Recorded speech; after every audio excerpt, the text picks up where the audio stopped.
Halo, Assalamualaikum warahmatullahi wabarakatuh. Selamat datang di Makalah Yasmin.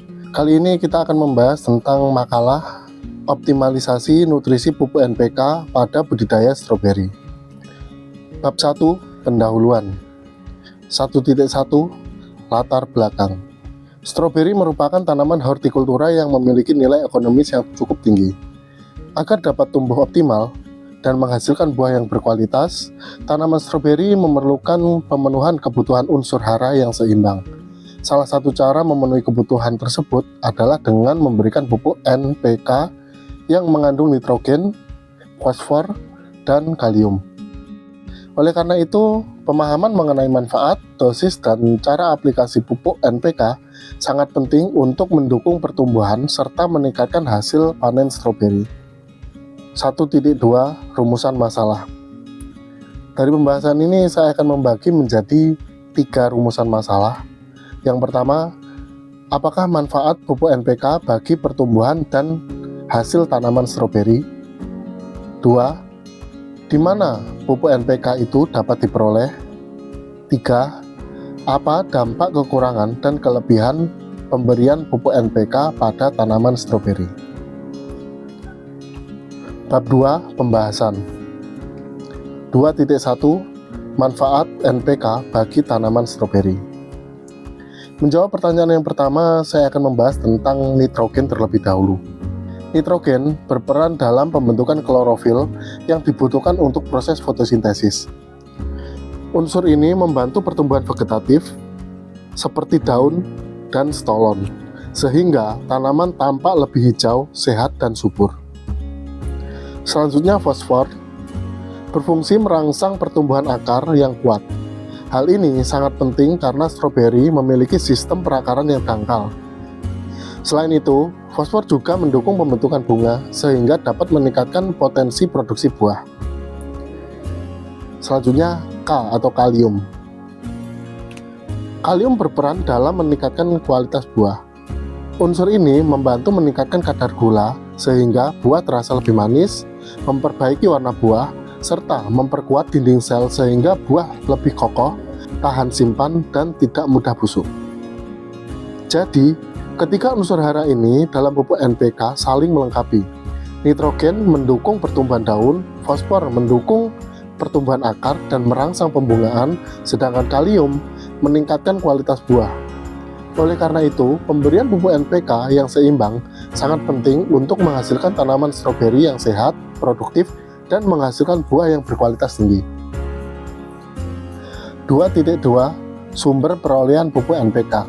Secara umum, unsur hara NPK untuk tanaman stroberi dapat diperoleh dari 2 sumber, yaitu pupuk NPK anorganik dan pupuk NPK organik. Pertama, pupuk NPK anorganik. Pupuk ini merupakan pupuk yang diproduksi oleh industri dan banyak digunakan karena kandungan haranya sudah terukur. Tips untuk memilih pupuk ini adalah kalian lihat deskripsi produk dan di sana akan menampilkan kandungan N, P, dan K dalam pupuk. 2. Sumber hara alami atau organik.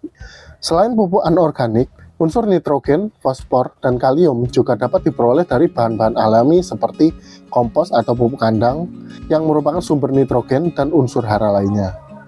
Lalu tepung tulang atau bone meal atau kotoran ayam yang kaya akan fosfor. Lalu abu sekam atau abu kayu yang mengandung kalium cukup tinggi.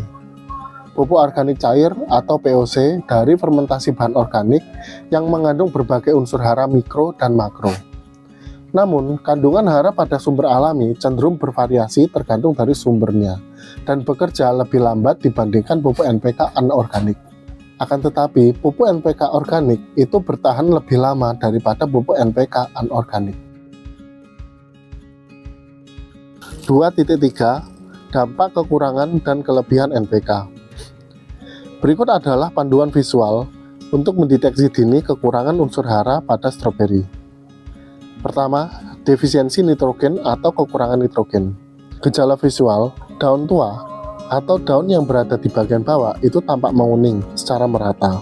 Pengaruh pada perkembangannya adalah jika dibiarkan, penguningan akan merambat ke daun yang lebih muda sehingga tanaman secara keseluruhan akan terlihat pucat, kerdil, dan pertumbuhan stolon atau sulur akan sangat terhambat atau berhenti sama sekali.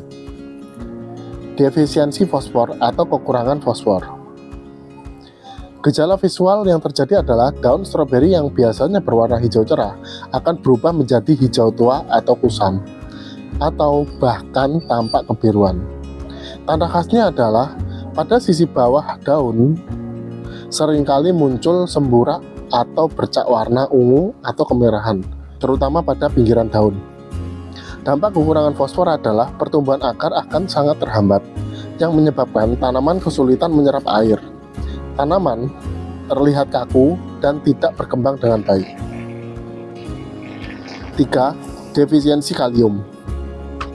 Gejala visual, pinggiran daun atau margin tampak seperti terbakar atau kering. Warna coklat ini biasanya dimulai dari ujung atau tepi daun tua. Untuk tanda khasnya, berbeda dengan kekurangan nitrogen yang menguning secara merata, pada kekurangan kalium, bagian tengah daun seringkali tetap berwarna hijau, namun tepinya tampak mati atau mengering. Dampaknya, kualitas buah akan sangat menurun. Buah menjadi kecil, mudah busuk, dan rasanya masam karena penumpukan gula terganggu. Bab 3. Kesimpulan.